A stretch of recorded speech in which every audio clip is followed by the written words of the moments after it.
Live sound is all about speed. So when you've got to do sound check and you're strapped for time, here are my tips for making sure that it goes fast and effective. Let's jump in. Hey, if we haven't met yet, my name is James and I'm here to help you make every mix an enjoyable one. Whether that's for your band on Saturday night or your church on Sunday morning, these tips are going to help you get great sounds fast. If that's you, your band, or your worship team, go ahead and hit subscribe to join the Sound Ninja community. If you're mixing someplace new or even just a new band, speed is king. Preparation fuels inspiration. So the more that you have prepared, the more decisions you can make at the moment to adapt to what's coming at you. And live sound moves fast. There's no waiting for the event just because your sound check was a little wonky. So here's how I prepare if I'm in a new situation, either with a new band or a new console. The first thing is gain structure and routing. And this is all the boring stuff that I want to take care of before I get to the event, or at least before the band shows up. If I have everything mapped out for where I want it to go and for where I need it to go, things are going to go a lot smoother for me. I like to think about the things that I need right at my fingertips, the things that are top level and most important for me to make critical, quick decisions on. Those things need to be easy to get to, and I don't want to hunt through layers to find them. After I've got things where I want them, the next thing I need to check on is the mic preamp. A lot of inputs are really consistent in their output level, so you can have a good idea of what preamp setting you need in order to get your signal to line level. Even if it's a brand new to me console, I know about how much gain I'm going to need for different inputs. For instance, vocal mics need about 30 to 40 dB of gain. Guitars tend to live in the 25 dB range, and keyboards are usually about the same level, unless they're coming in line level, but I need to know that ahead of time, so communication with your band is key. With your band, take mental notes, or even write it down of how much gain each one of your inputs needs. When you can skip this step when the band is playing, you're going to go a lot faster and save your decisions for other, more important things. Now, routing is also an early decision that I try to make before the band gets there. Sometimes you need to compress a group of inputs together. Say if you've got a horn section, or you've got a whole bunch of background singers or choir or something, it can be helpful to group all those together and put a little bit of compression on them to give you a little bit more control behind the scenes. If you know this ahead of time, you can make sure and double check your routing to make sure that things aren't double patched someplace, or you don't end up causing latency and comb filtering because a vocal is assigned both to the main bus and to the vocal bus that's also assigned to the main bus.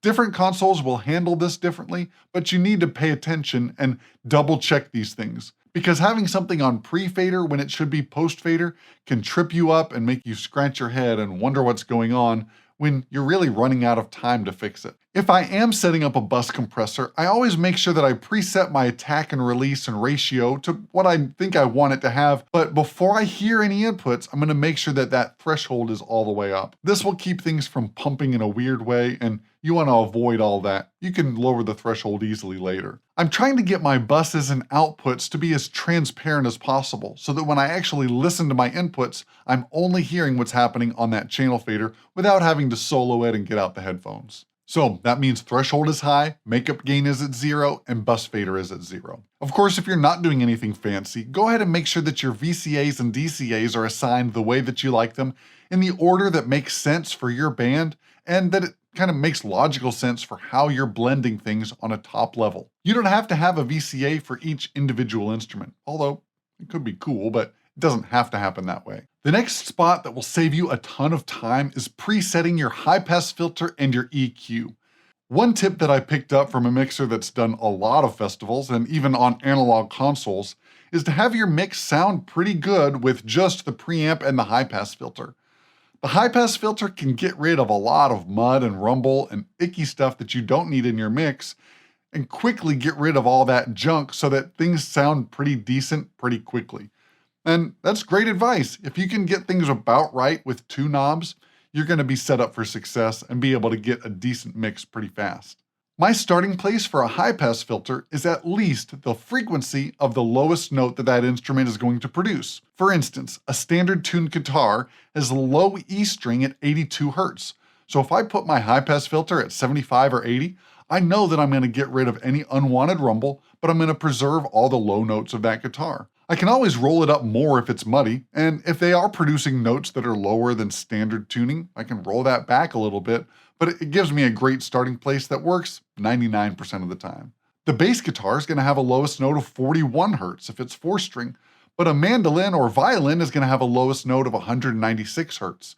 So I can put my high-pass filter all the way up there. There's no reason for you to be amplifying 40 Hz on a violin, so this really helps and gets things cleaned up in a hurry. For some mixes, if I know I have a big bass guitar, I can go ahead and roll up my high-pass filter on the piano and the guitars an extra octave so that I can make more room for the bass. It's important to know your music and your musicians to know who's carrying the low end and get rid of the low end of most all of your other inputs. For my EQ, I might have a preset that looks like I've done nothing. But what I do ahead of time is go ahead and pick my center frequencies for the different bands that I want to adjust when I'm actually listening to the input. If I can just decide more or less on a particular frequency band, that can help a whole lot. If you do have a preset where you like to cut certain frequencies a certain amount, it's important to not just set it on autopilot and forget about it. You actually have to remember to listen to your inputs. Now, you want to listen quickly so that you can move on to the next one and keep your sound check going, but make sure that you're actually listening and not just pretending that it's fine because it's always been fine. A short side note before we go on. Most instruments sound pretty decent without a whole lot of EQ going on. The band's arrangement will play a bigger role in making sure that instruments fit together in a mix than a lot of EQ carving. The exception to this is vocals through live vocal mics. They need a whole lot of EQ just to get sounding back to natural. And because nobody leaves your event humming the kick drum, it's really important to get your vocals just right. If you have great sounding vocals that sound clear and aren't too harsh, you're going to have a great event even if parts of the band don't sound awesome. So remember, always, always, always focus on your vocals. When it comes to compression in your sound check, it's a game of priorities. You can't set up and tweak the attack and the release time on every single input in a 20-minute sound check. You just don't have the time to dissect all that in a hurry. And honestly, most inputs are okay without compression. You don't have to compress everything. So know what really needs compression and focus on those first. Vocals get the most benefit from compression because proper singing requires a lot of dynamic range that doesn't really fit on top and in front of a big mix. Not only are there differences between the verse and the chorus, but there's even differences within a properly sung phrase. So compression can help us bring out the detail of all those quieter parts, and that makes you look good as an audio engineer when your singer sounds really good and the audience can connect with every part of that phrase and every line of that song. Plus, you can keep it out in front of the mix without it accidentally hurting somebody when they really push and go for it. After compressing the vocals, focus on the bass next. Because it's all about the low end. When you get that right, everything else falls into place. We can relate everything in the mix to the bass guitar, from the drums to the guitars to the vocals. If the bass guitar is locked into place, you're going to have an easy time getting everything balanced. So compress your vocals first and then compress your bass. Everything else on top of that is just gravy. Like EQ, it's great to have a good starting place for our ratio, attack, and release times. And then, as we're listening to the input, we can fine-tune the threshold and the makeup gain. After you've moved on from your vocals and your bass, it can be nice to have compression on some of your other inputs. For instance, if you've got an electric guitar player that hasn't quite worked out their gain structure perfectly, there can be a difference between their rhythm tones and their lead tones that might be mismatched, and compression can help with that. Drums can sound incredible and punchy without any compression at all, but it can be helpful to have that extra tool in your tool belt to get a little bit more thwack or punch or impact out of your drums. So it's nice to have a couple go-to settings for your drum compression so that you can experiment with things and see if you can make them better or worse. So compression can make it better, but it can also make it worse by sucking out all the impact from your mix. And we don't want that. We want people to feel it when it's appropriate. Now that we've talked about presetting our preamp, our EQ, and our compression, it's worth saying again that gain structure matters. Each time you make an adjustment to your signal, you're changing the way that the other parts of the signal are going to behave. For instance, if you cut a lot with your EQ, you're effectively lowering the signal level, which is going to affect the way that your compressor's threshold behaves. Understanding the way that all of these pieces lock together is important for getting a good mix and getting it set up quickly. I just thought I'd mention that one more time so that you don't end up chasing your tail in trying to set up your mix ahead of time and then getting yourself into a world of trouble because you did it wrong. If you've got a base scene set up or a template that you bought from somebody else, it's important to know how each processor will affect the ones behind it. So if you make an adjustment over here, how's it going to affect the compressor over here, or how the way that the EQ sounds? All of that stuff is really important to understand with signal flow and compression as things get more complex. Now, setting up effects can be a rabbit hole that sucks you in, and suddenly you're playing with parameters that you're not even sure what they did, but it sounds fun and it's cool, and then all of a sudden your time is up for sound check.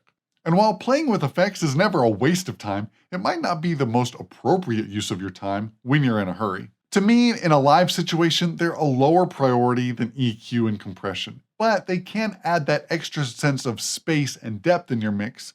And especially if you want to get complicated with maybe sending your vocal delay back to your vocal reverb, or having a chorus effect someplace, having something automatable, all of those things can be awesome, but they have to come at the right time. If you know what you want with your effects processor, it can save you a lot of time in tweaking, and even if you can narrow it down to a few different options, you can quickly A/B a few of them and not get sucked into the rabbit hole. It's kind of like, do I like this one? Do I like this one? Okay, this one fits better in this room, let's go. When I'm preparing my effects, I'll go in one of two directions, either matching the effects to the room or matching the effects to the music. If I've mixed in a particular room before, I'll know about what that room needs. And here's what I mean. The speakers for your live sound system are already exciting an acoustic field and giving you some natural reverb. The reverb that we add to our inputs has to complement this acoustic space. So if it's a very warm space, maybe I'll add a thinner reverb in order to make it so that it's got a little bit more depth without making things more muddy. Now, if I'm really familiar with the music, I'm going to try to pick reverbs and delays that are going to complement that musical style. So I'm going to shift my approach for what does the music actually need?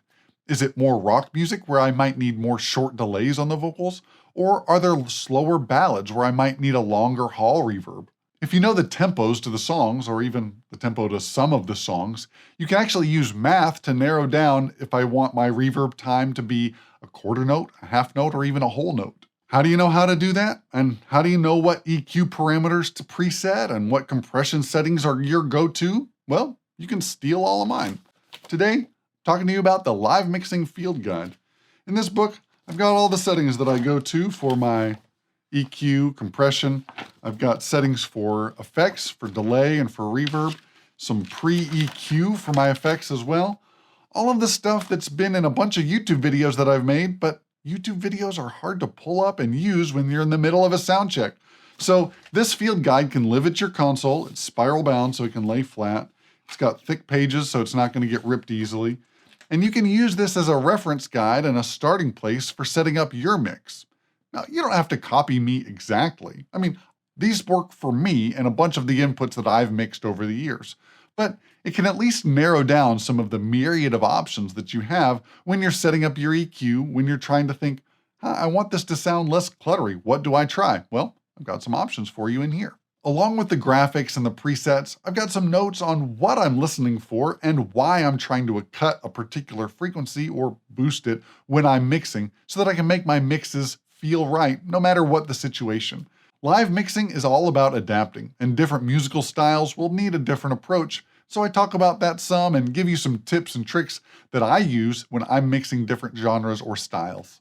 If that weren't enough, I also included a free mini course that you get when you buy the book. So if EQ or compression is new to you and you don't understand all the knobs and different parameters and functions, I walk you through all that, and I've got some sound examples in there as well. You can pick up your copy through the link in the description below, or head over to livemixingfieldguide.com. That's it for this video. If you liked it, go ahead and mash that thumbs up. And if you're a sound tech, a worship leader, or in a band, go ahead and hit subscribe to get updated whenever I release a new video.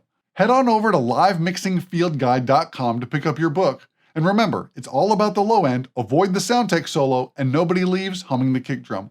We'll see you back here next time on Attaway Audio.